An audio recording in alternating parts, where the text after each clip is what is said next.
planet Earth's a rocket wagon train upon a journey. And what if aliens don't fight an actress named Curdy? We're not a bunch of geeks who live in basements, sleep on futongs, but who wouldn't stream our podcast if we're calling it Space Croutons.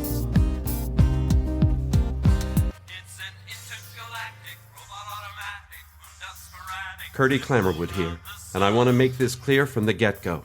You're listening to a real-time special podcast of Space Croutons, and I have no idea what's about to happen. We're putting this out there as it happens because there's no guarantee we'll be around afterwards or that there will even be a Space Croutons anymore. But whatever transpires, it's important that you know the truth. There have been too many secrets for far too long, and for you first-time listeners to Space Croutons, let me apologize. There's no time to go back and bring you up to speed on what's led to this. You'll have to do that on your own, later, if that's even possible. Our AI assistant SALI is here as well, handling the technical side of things as events unfold. Hello Space Croutonians and all other friendly AI programs out there. And yes, Curdy, I am on this like white on rice. Never heard you use that one before, Sally. As part of my studies of regional vernacular, I am now into colloquial speech of the southeastern United States. Like white on rice means I've got this. And apologies to our independent music sponsors. We're foregoing your songs this time around due to time constraints and a hesitation to connect your work with what's about to take place. So next time, troubadours, if there is one. As you can hear, we are driving Van Helsing headed back to a not place, the Woodn't. This is where it's not all going down, if you follow my meaning. Everyone is supposed to meet not there with the croutons in their possession. At least that's what was agreed to. And I guess it makes sense, with the Woodn't being a not place outside the limits of spatial law. The quardacs cannot actually come too close to each other. No space, no proximity. I mean, that's physics, right? Not an expert here. However, as I've become a hands-on expert with traffic circles and figure-8 infinity sign driving patterns, we should be not in the Woodn't any time now.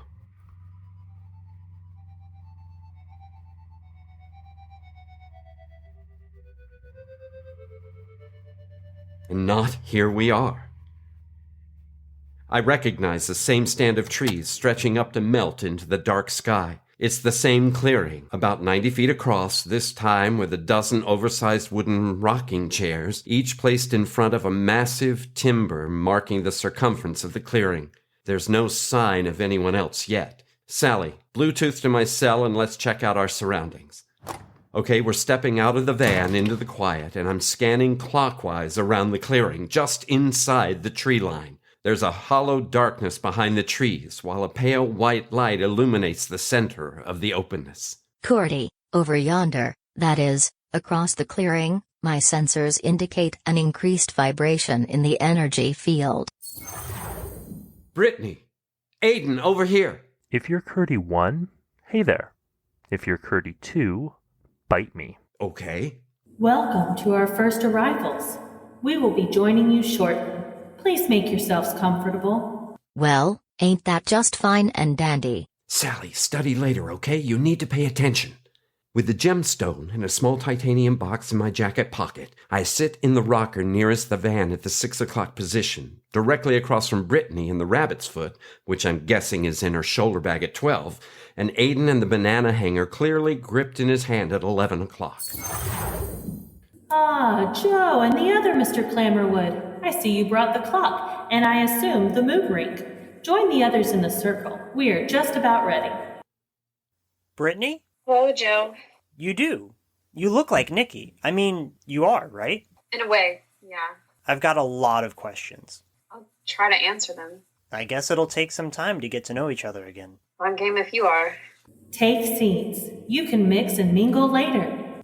For our listeners' sake, Joe has settled in the chair at 4 o'clock, and Curdy 2.0 is to his right at 3. So, they are within spitting distance of each other. Wipe that smile off your face, Clamorworm. Please, and after everything I've done for you. You mean done to me. Ha! Tomato, tomato.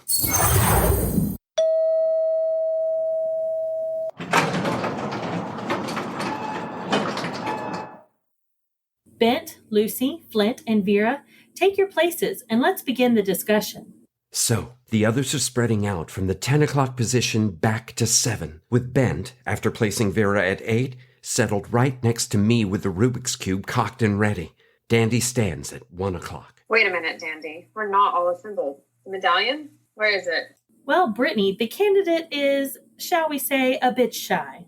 With the election approaching, she would prefer to remain out of the spotlight, but she is in attendance on my cell.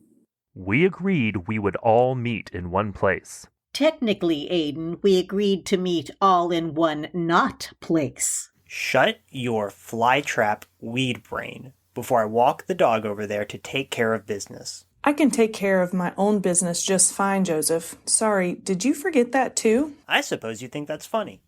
Oh, well, it tickled my roots. Score 1 for the non-humans. Woohoo! My word, who let the dogs out?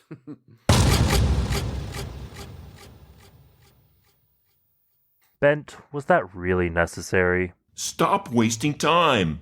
I don't care who doesn't like who, or who's not following the rules. You've no idea what this cube can do, so don't try my patience. I guess he's figured out how to use that thing. If I may finish, she is attending via my cell from her limo, which is arriving now. She's right, folks. A black stretch limo has just pulled up in the 5 o'clock position and parked right next to Van Helsing. Well, if I knew that was an option. I told you this would be a disaster, Dandy. We should just take what's rightfully ours, and it's their loss if they get in our way. Try it, Flint, and see who loses.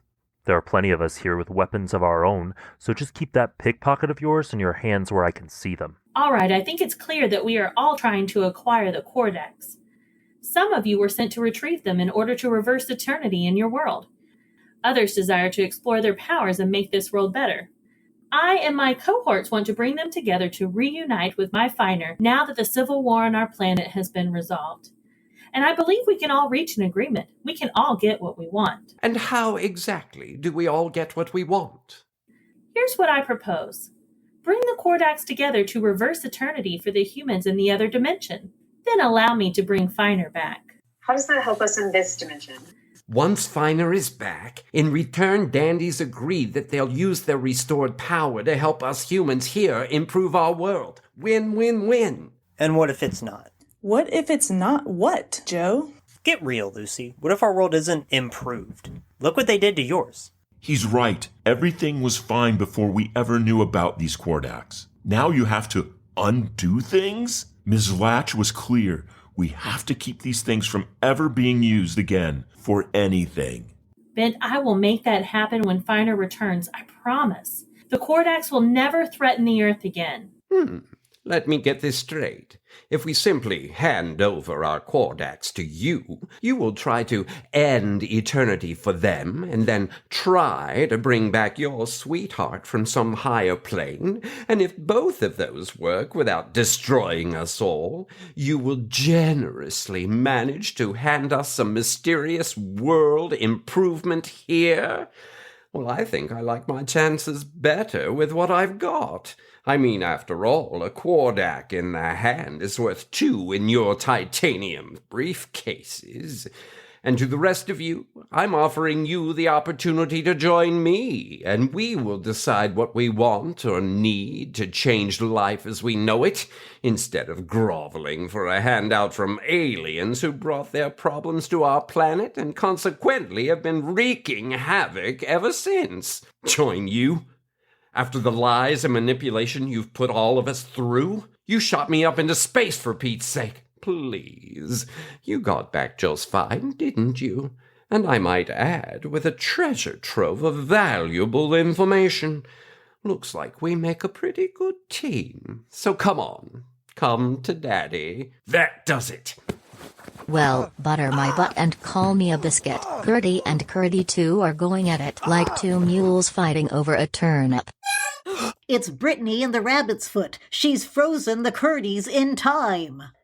You know, as much as I enjoy watching a good beating, this isn't going to solve anything. Somebody pull them off each other and calm down everybody.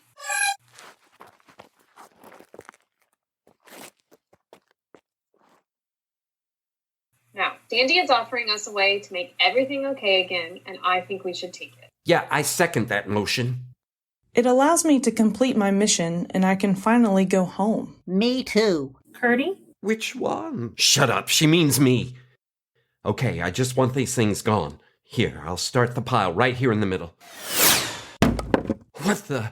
The timbers behind us are calibrated to sense who possesses a quardac and if it leaves someone's possession. When that happens, the timber retrieves it. So you are planning to steal them from us? Don't get excited. If you approach the timber, it recognizes you and you can easily possess a quardac again. I won't steal anything from anyone. Look, as a token of trust, I've already placed the card reader and the obelisk, but I can get them back at any time. So who else is with us? Aiden? Get everyone else on board or no dice. I keep mine. Joe? I'm telling you, bringing the quardacs together is a bad idea. Joe, please. For me, your sister. Yeah? Why would I trust you? Nikki is my sister and she used me. I'm so tired of being used. Hello? Okay, Joe, it's the candidate. She's asking you to come to the limo. She wants to talk. You trust her, right? Yeah. I'm coming with you. No, you stay here. If you really care about me, if you really want to be my sister, then just wait here.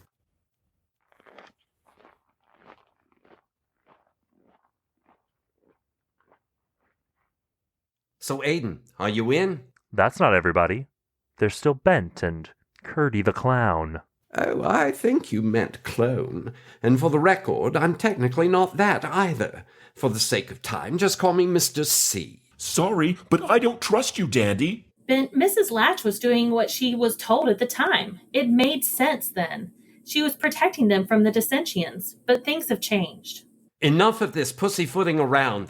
He's using the pickpocket. Bent, don't let go of the cube.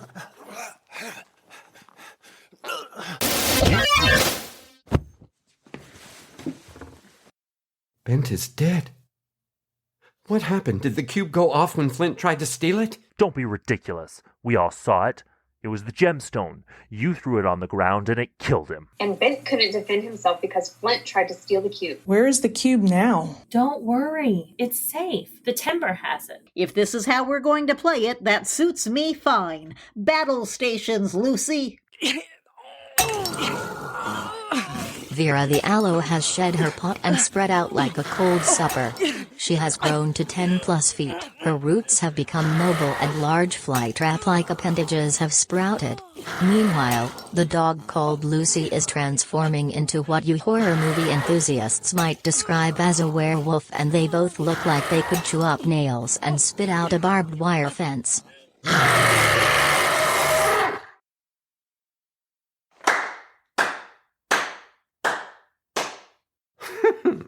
You all seem to have missed the elephant in the room. With the clock in my possession, I activated the gemstone, which Curdy so generously placed for my convenience, and squashed Bent's futile resistance. And yes, I can do the same with all the quardacs. So here is the deal I'm proposing. As much as I abhor sentiment, you have all proven yourselves through your bravery, ingenuity, and tenacity to be capable of great things. Join me, and we can use the quardacs to form a new world order for Earth in all her dimensions, as well as our planetary neighbors. A society built for the betterment of all beings, and especially those of us who rule it. And if we say no, choose to resist, and I will take all the quardacs, and you will all be dead. All right, I'm in. Lucy! He's right, Vera. The only way to resolve this is to join him, and then we can still reverse eternity. You really think he will do that? I don't know, but what choice do we have? Yeah, I'm in too. Flint! Don't waste your breath, Dandy. You've had your chance, and your plans have never worked. If we can take the quardacs and make things better, then maybe this new world order will be a small price to pay. I'm sorry you don't get finer back, but frankly, that's your problem, not mine. Well, you can take my banana hanger when you pry it from my cold, dead hand. Really? Well, it made you think for a moment, and that's all I need. Where did he go? I didn't go anywhere. Oh yeah, and this is for you. He's using the cloaking power. Look out, the rocking chair. Silly man, you forgot I can levitate. Missed me? That's a good idea.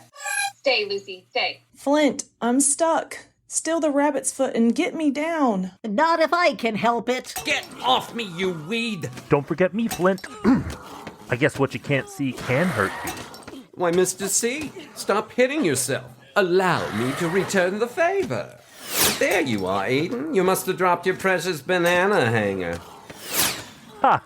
And there goes your pocket. Let me take a swing, Aiden. I'll rip you from stem to stem. The quarter! Curdy, my sensors are picking up a set of intense vibrations. Dandy, what's happening? The quarter, it's not going to the timber. It's spinning in the air. Growing. The limo is gone.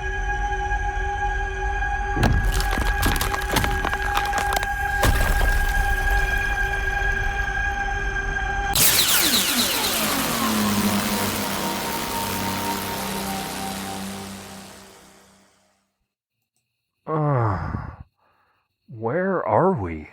An early spring cornfield in southeastern Minnesota, I think. Are you okay, Aiden? The Woodn't was destroyed. I didn't think it was possible. Who else made it out? Brittany? Over here. What was that? That storm? It was certainly come in a cloud, Curdy. I would classify the storm as an F5 tornado, with an unusual wind pattern. Unusual how? Call me nuttier than a 5-pound fruit cake, but the wind currents flowed as expected in a counterclockwise direction and also clockwise. You mean? It was cycloning in a figure 8 pattern. What the heck does that mean?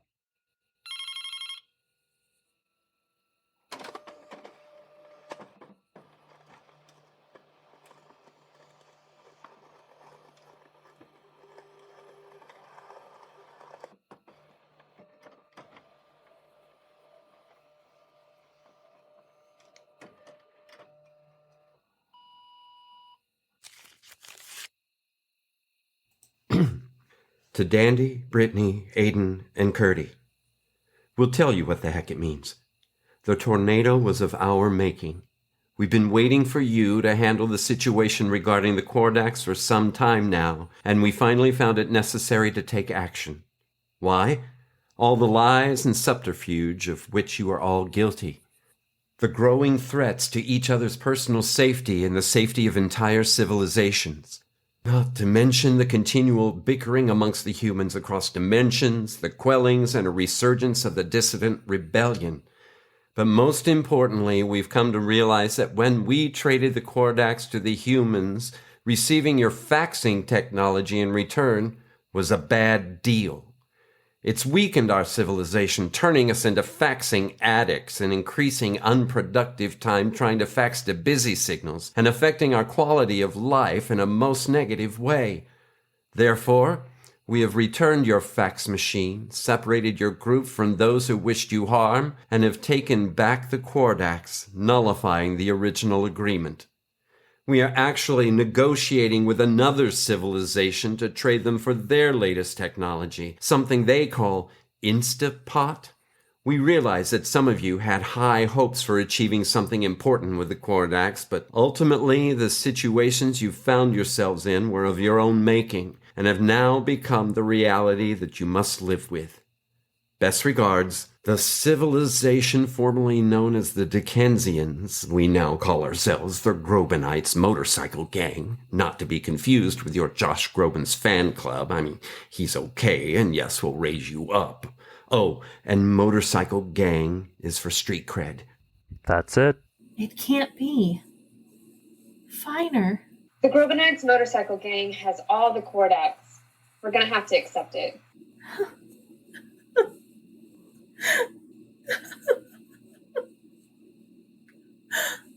What about the others? Are they gone?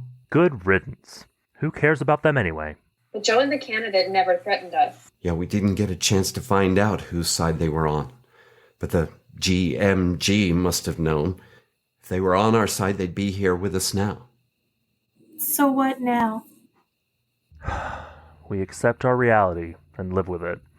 And Alaska hasn't been so hot. Maybe I'll look for something down here. It will be weird to return to Quell without... But there's a rebellion to deal with. I guess this is goodbye then. Aiden, Brittany, Dandy. And goodbye, Space Croutons. What if planet Earth's a rocket wagon train upon a journey? And what if aliens don't fight an actress named Curdy? We're not a bunch of geeks who live in basements, sleep on futons, but who wouldn't stream our podcast if we're calling it Space Croutons? It's an intergalactic, robot-o-matic, moon-sporadic trip around the sun. It's a totally terrific, proven scientific, freaking fantastic, phaser-septum fun. It's Space Croutons. We think It's your space suit on. it's pink. We're triple cute.